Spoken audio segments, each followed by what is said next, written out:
پیش سیریل 37واں انشاء۔ شارق علی۔ Cash counter بند ہوتا تو ہلکی سی گھنٹی بجتی۔ ساتھ رکھے شوکیس میں کافی کے لوازمات سجے ہوئے تھے اور پیچھے دیوار پر تصویری مینیو۔ رنگین پھولدار ہیٹ اور بے حد دلکش لیکن کاروباری مسکراہٹ نے پوچھا، میں آپ کی کیا مدد کر سکتی ہوں؟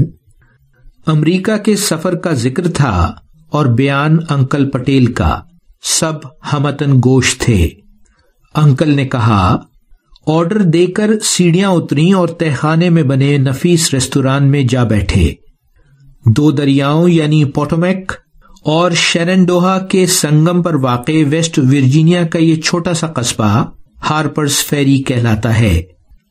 دریا کے کنارے سرسبز سیلابی میدان میں تاریخی باغ بنایا گیا ہے، ساتھ ہی اوپر پہاڑی کو جاتی ڈھلواں سڑک، جس کے ایک طرف خوبصورت مکانوں کی قطار گویا حسن اور نفاست کا امتزاج، دوسری جانب دکانیں اور چھوٹا سا یہ خوبصورت ریستوران جس میں ہم آ بیٹھے تھے۔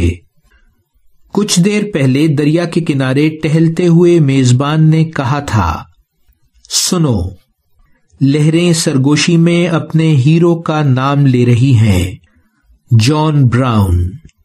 کون جان براؤن؟ میں نے پوچھا۔ انکل بولے، ایک باضمیر اور بہادر سفید فام۔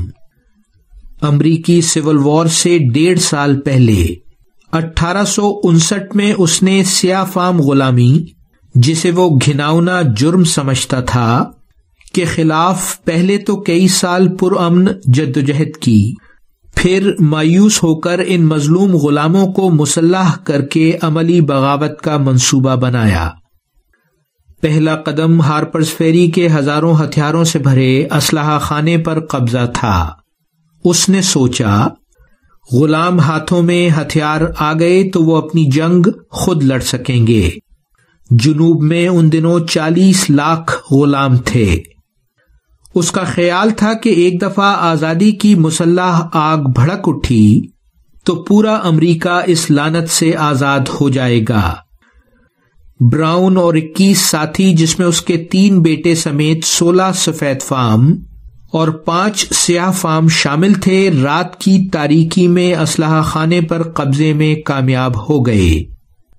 توقع تھی کہ مقامی غلام ان کی مدد کو آ جائیں گے، لیکن ایسا نہیں ہوا۔ پھر براؤن اور اس کے ساتھی حکومتی ملیشیا اور مقامی نسل پرستوں کے گھیرے میں آ گئے۔ مقابلہ ہوا تو 2 بیٹے اور کئی ساتھی مارے گئے۔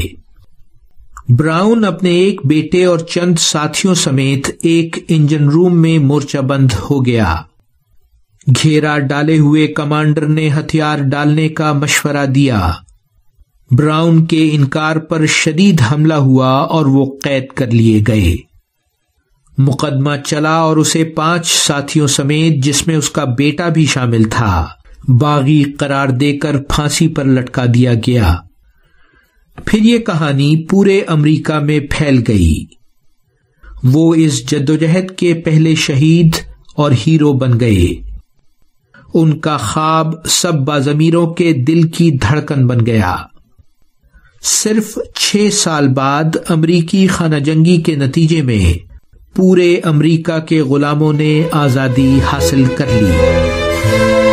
جاری ہے ویلیو ورسٹی۔ شارق علی۔